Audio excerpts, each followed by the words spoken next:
Hey folks, Kilt-Man here. Kilt-Man at your services. How are you all? Hope you're all doing very, very well. Now, looking at the screen right now, it's all gone very inky, shadowy, dark. I hope that isn't how it looks to you guys.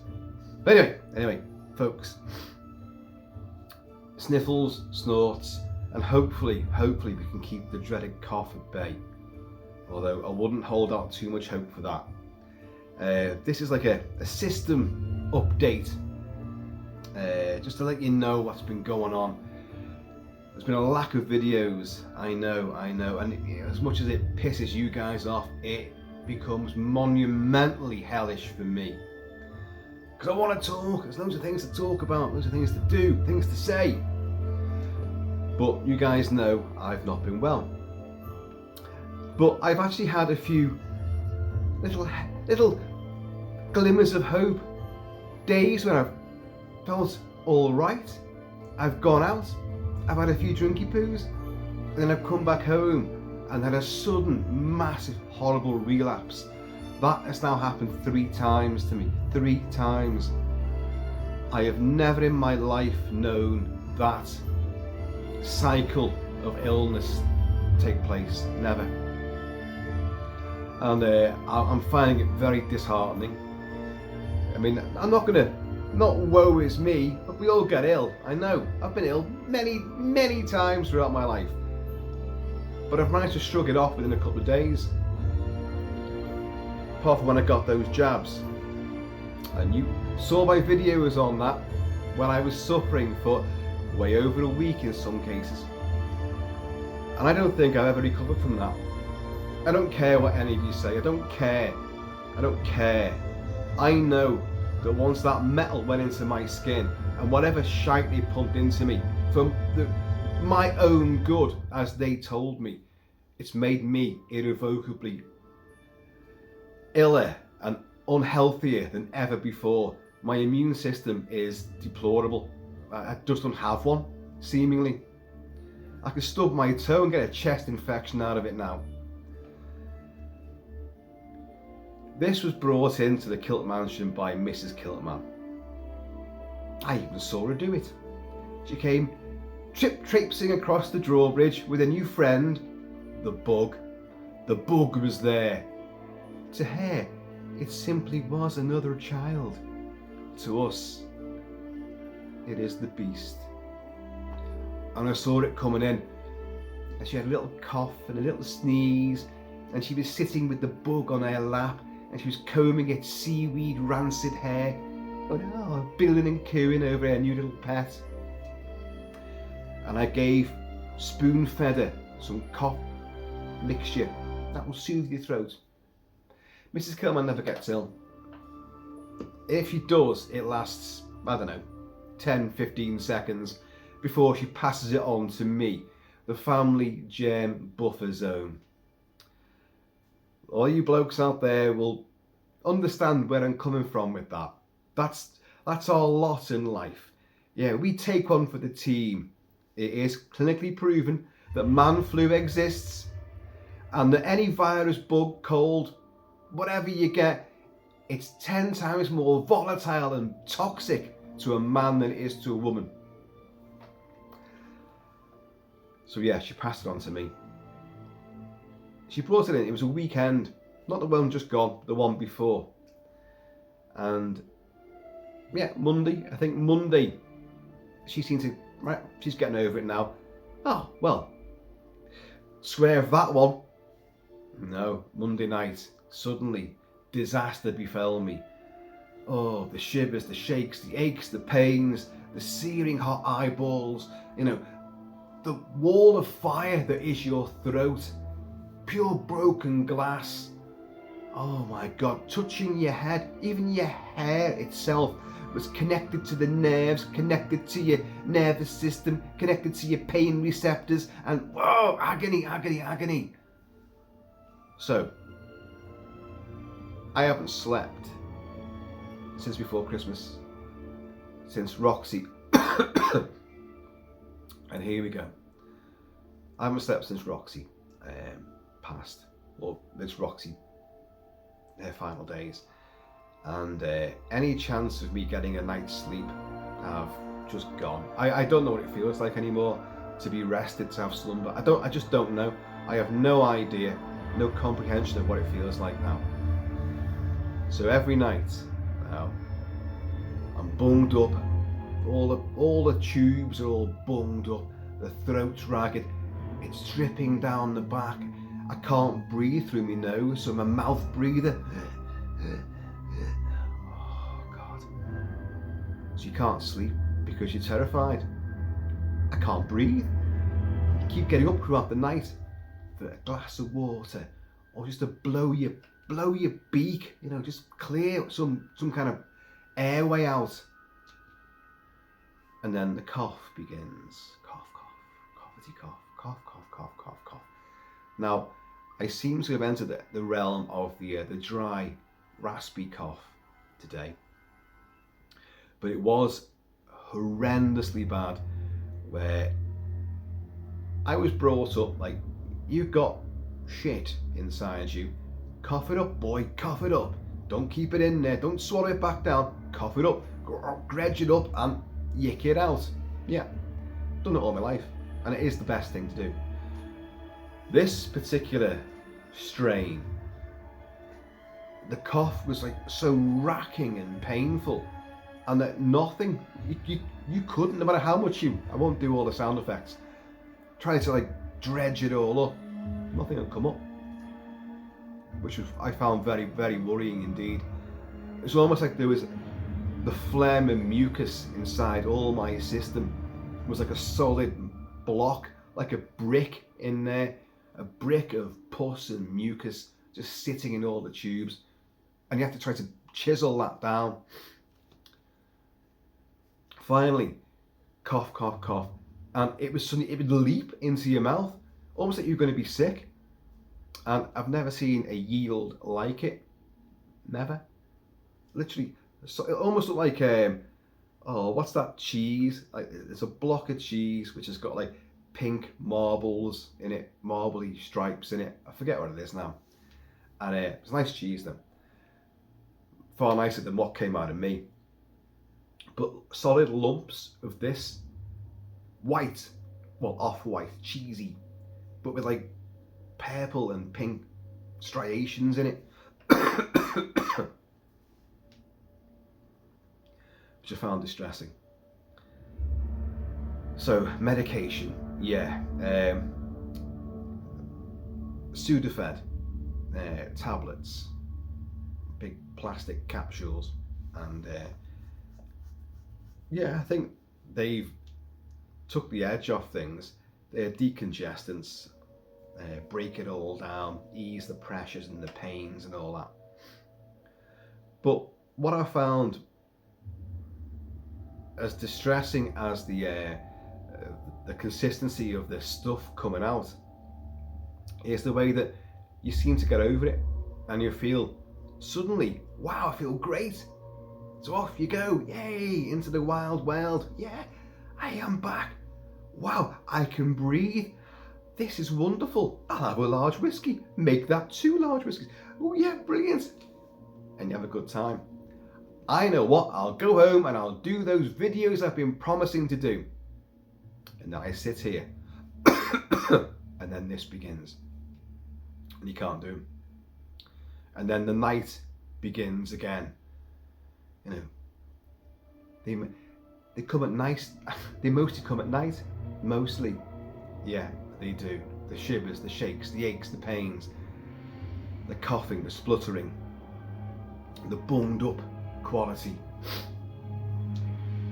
And then you've got the endless cycle again. 3 times I've gone through it now. 3 times. So today, I felt rough this morning, but then began to feel a bit better as the afternoon began. So I went out, had a couple of drinks, and I thought, like, let's just try it again. Come on, 3rd time lucky. And no, it's gone again now. I am under no illusion that I'm not going to be suffering again tonight. I don't understand it. I don't. Well, I have my suspicions, but to say I've never been so ill in all my life as I have been since getting those jabs. And now, oh, because you've got monkeypox on the horizon. Oh, and there's more of it in the UK than ever before. So we're opening up lots more sites around the UK now for vaccinations. Fuck you. I'll go full ape. I don't care.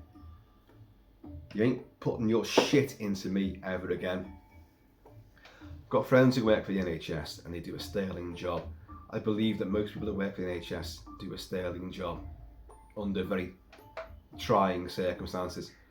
However, do I trust the NHS as an institution? No, I do not.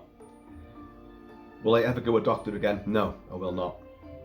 I don't trust anybody within the medical profession now. I don't. I don't care how stupid and reactive that might sound. I know my own body. I've been in it for 55 years. I've been through tons and tons of stuff. I've never been through shit like this.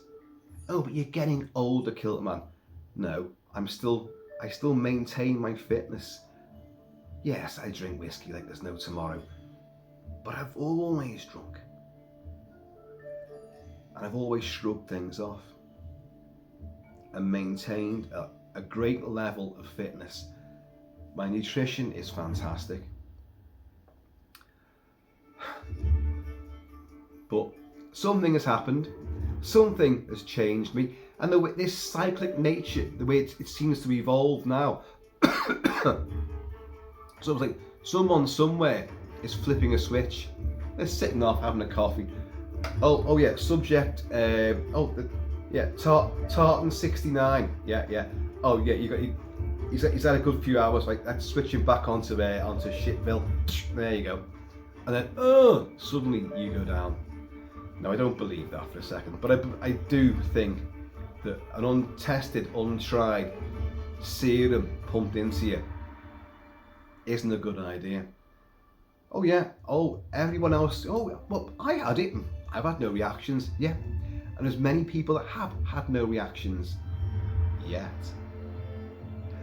But there's many of us that have, many of us that have. And of course they're all saying now, you don't get it in the mainstream TV though. They're all saying, this should never have been pumped into people. It was never tested. All these big health officials are now saying the exact opposite of what they said back then. But no, it's not getting televised. That's not good traction. That's not good news. Not good news. Fucking hell. They never show anything other than bad news anyway. Oh, folks. Yeah, I'm a bit miserable, to be honest with you. So I went out just before, because I thought, I'm feeling better. Go on, have another couple of drinks. Go on. And then come back and do a video. And another guy called Chris. I know the amount of people called Chris around the Kilted realm is ridiculous. I find that quite, unnerving as well. Something's taken place there. There's too many Chris's for my liking. And he's wearing a Thundercats t-shirt. And I thought, hey, Thundercats! And we got talking. Oh, this is good. Get the vocal cords going. Get me, juiced up for a big video. And he'd been ill as well, and a bit of illness in his house. And so I was saying, I've just got over it. Well, just getting over it now. And as we began talking, I began coughing. And in the end, I really couldn't converse any further. It was cough, cough, cough. Luckily he was getting off, and then I finished the whiskey. I said, look, I'm going to have to go before I cough the roof off the place. I'm kind of hoping that if it's reached the dry cough stage, then maybe this is like a turning point. But hey, what's the point? Cross your fingers and all that. But I've been down this road and it hasn't proved right. It could just switch over again, and the whole system starts again. Bunged up, sneezing, coughing, blowing your beak, so your hoot is sore as hell, throat still ragged.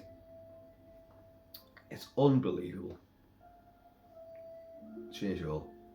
Nice warm cup of tea to soothe the throat.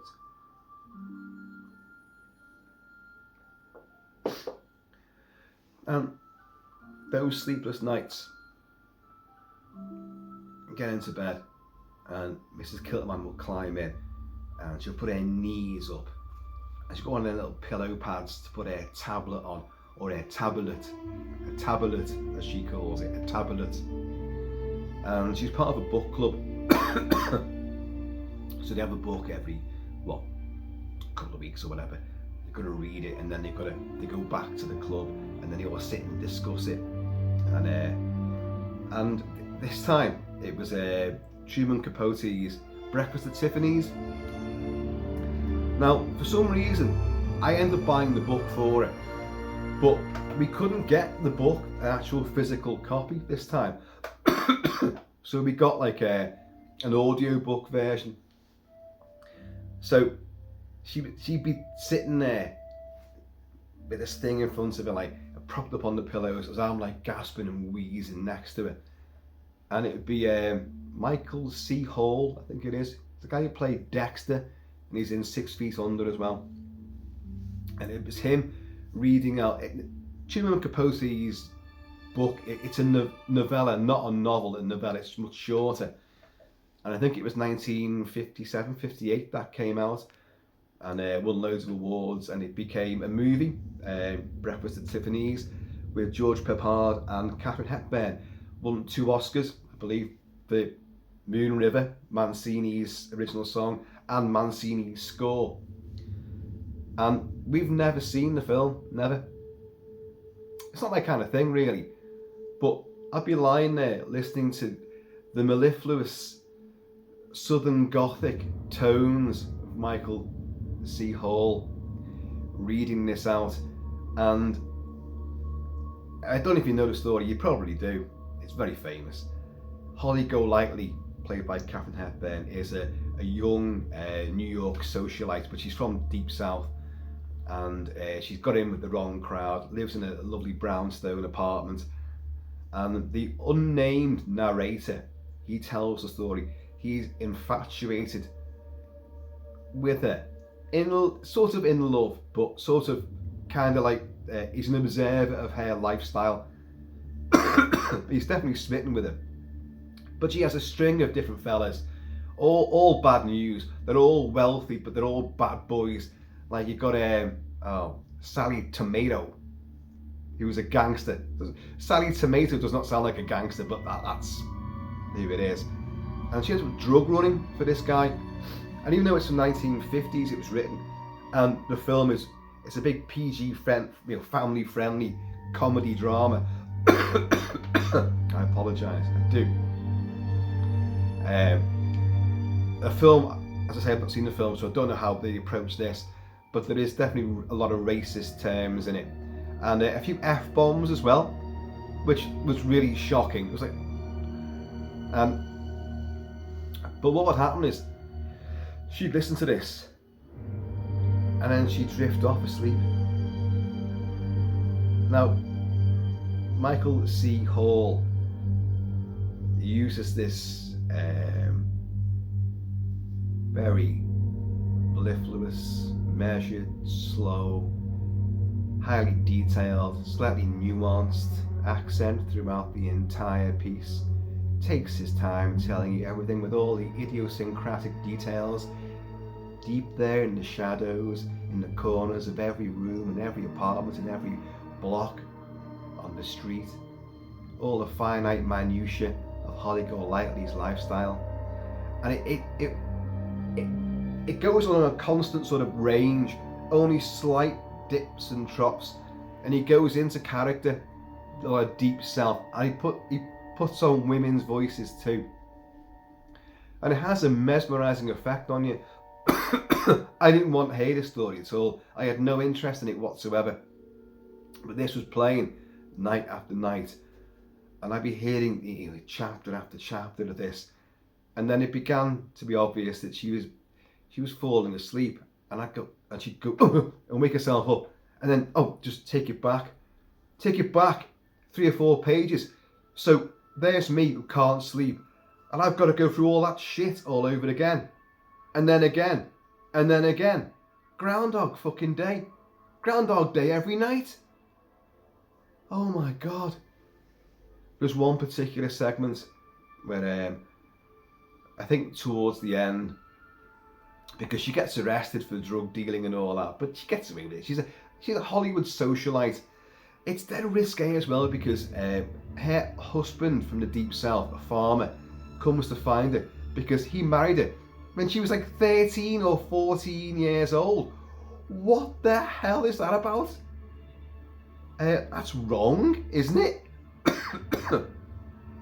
Comes back to track her down, but it doesn't work out because she's like, oh, I've had my time with him, and he respects her and leaves again. Like, but it's a sequence where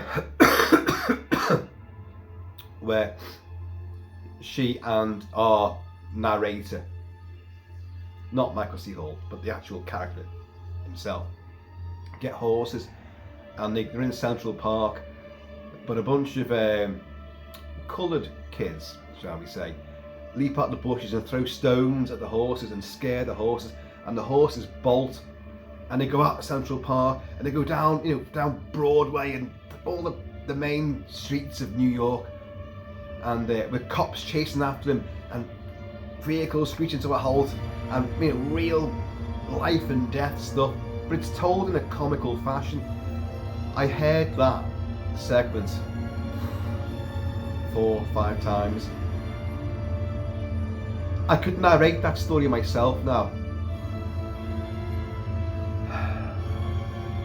So that's been my last few days, and it has been nightmarish.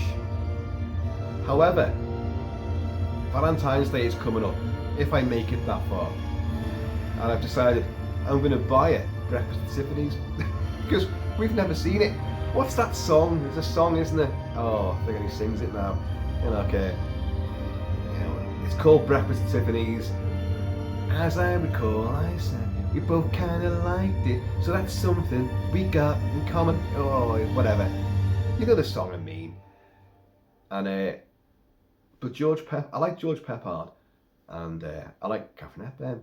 So I think I'm going to buy it on Blue or 4K for Valentine's Day, and we'll sit and watch that. I hope that horse element's in there. I might even review it, you never know. But yeah, folks, this has not been a very nice time at all. And I hate having to do these apologetic videos. I'm sorry I haven't been on for a few days, and there's been no videos, but this has happened, that's happened. Oh, people have died, dogs have died, this has happened.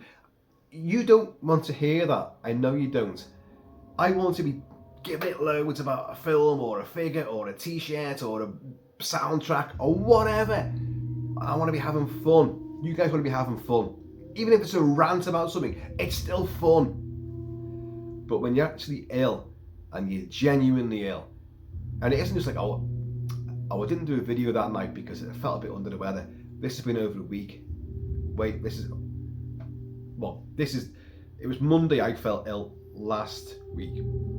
It's Tuesday the following week now, and yes, you can hear I'm still coughing, and I'm bunged up, the eyes are stinging, so it hasn't left me at all, and I fully expect, I used to be a pillar of optimism.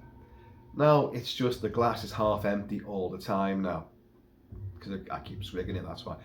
But now, with what's happened with this, I'm just I'll have no sleep again tonight, and I'll feel even worse.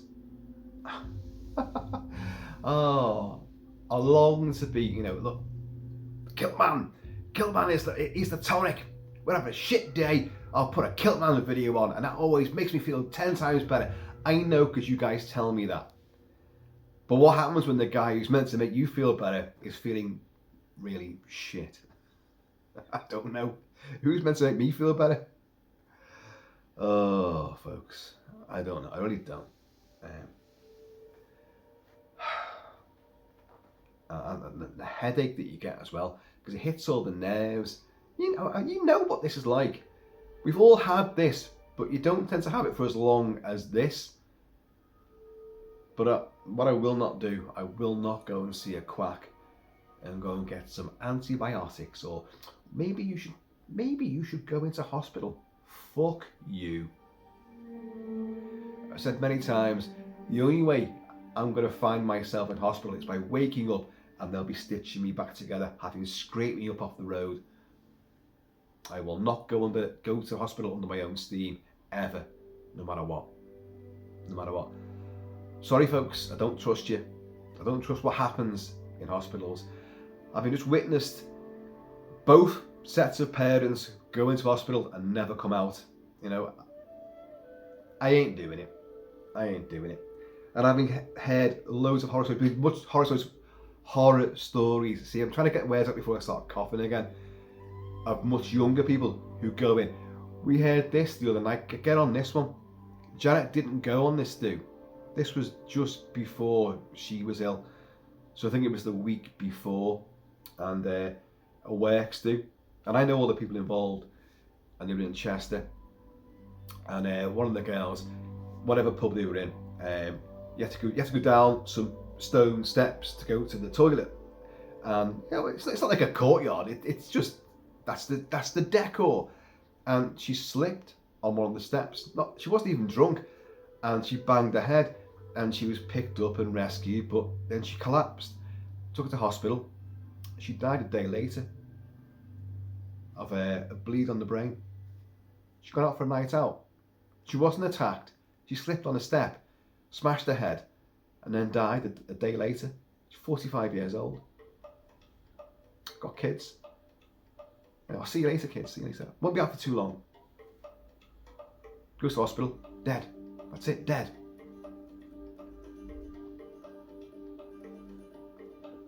Fragility of life, folks. And I'm playing a little ditty. Anyone know what this is? I bet you don't. I'd be surprised if you did. It's that sequel to the Dark Crystal Age of Resistance, score by Daniel Pemberton. And it's a wonderful, wonderful score. Of course, nothing beats Trevor Jones' score for the original Jim Henson Dark Crystal. But this is again a reinterpretation of the pod dance.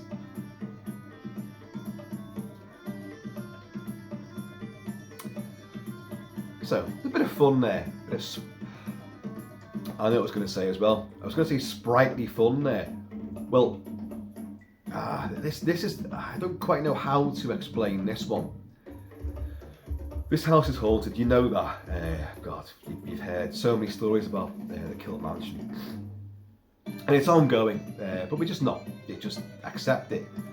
But there is a new development.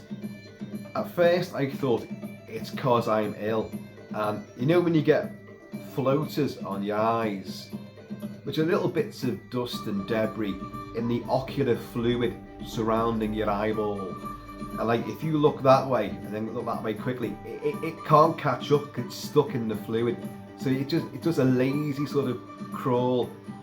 You've all witnessed it, you know what I'm talking about. Well, it ain't that. I've had people say to me, I've seen orbs in the videos that you do. I've never seen an orb in this house, never. An orb in the cemetery, yeah. But never in this house. People have gone like, oh, there's orbs around you, I've seen them. And yeah, maybe, I don't know. But in the last few days, I keep finding myself going and looking, something's moving in the corner of my peripheral vision. And when I look at it, it's like a black dot or a black smear, which you think, oh, that's just a float, it's just dirt. It isn't. And nor is it the hair. Sometimes my hair will sort of stray into the corner of my eye, and you look, I know what that's like as well. This is neither of those. And it happens, and it's always low to the ground. So if you're looking up, it's still low to the ground. It isn't anywhere else. It's not higher up in the room, and it could be anywhere in the house. And you go, what's that? And there's not a figure. I was going to say a figure. It's not a figure. It's a smear, sometimes like almost like a line, and sometimes like it is like a blob, but it's moving, and but you've clocked it, it's gone, but it's registered, you've seen it. If it was a floater, it'd still be there, moving around. And the reason why I mention this is I find it quite unusual. Also, it ain't just me, because I've seen Mrs. Kilt-Man sitting in her favourite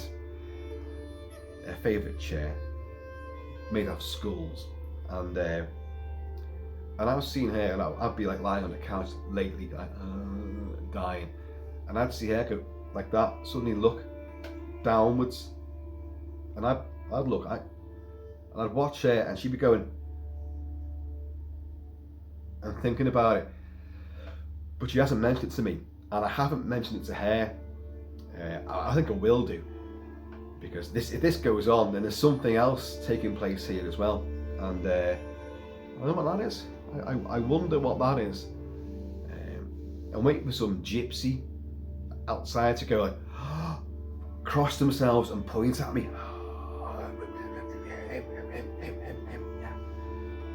I'm like, what? You know, your aura has changed. Oh dear God, I don't know. There's crosshairs on your fod.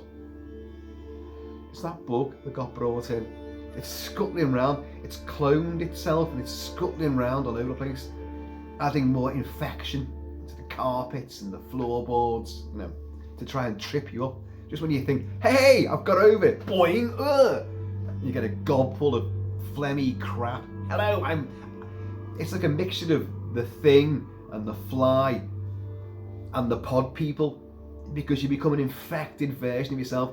The Thing meets 28 Days Later, or The Last of Us. Oh God, the human condition. I don't think it's very human, do you? Cheers, y'all.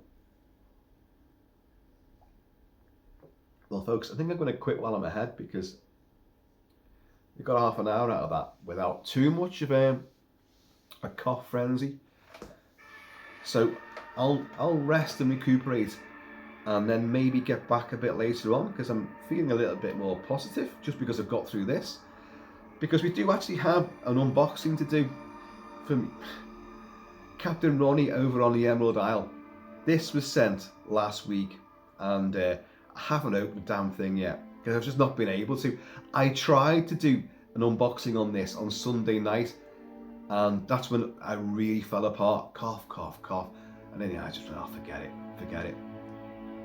So I still haven't opened the bloody thing. But it's he's kind of given the game away. It's definitely something to do with American Werewolf in London. Or something werewolfy anyway. Certainly, because he said it's the same topic you've been talking about lately. And I've been talking a lot about American Werewolf in London and werewolves lately. So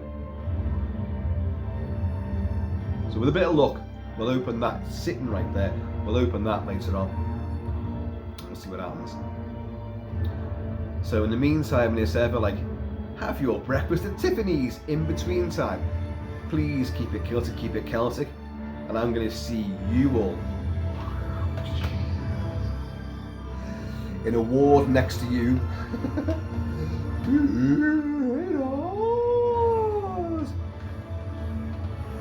As I recall, we both kinda liked it. Breakfast at Tiffany's. I've forgotten the rest of the words. But Moon River, na da da da da. I'm gonna buy that for Mrs. Kilt-Man. I'm gonna sit and watch it with her, and then I might review it. Because why the hell not? There's no werewolves in there, is there? Is there? You've got some rampaging GGs maybe, but anyway, right, I'm out of here, folks. Please be happy, be healthy. I think I'm going to be like John Travolta and become the boy in the plastic bubble.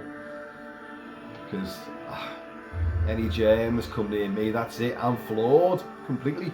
Actually, the epitome of fitness, strength, indomitability. Did that come out right? Indomitability? Yeah, that's right. Now, I don't know. I'm just good for listening to a slow, mellifluous southern accent telling me all the ins and outs and minutiae of a strange Hollywood gal who's made good but fallen foul of all menfolk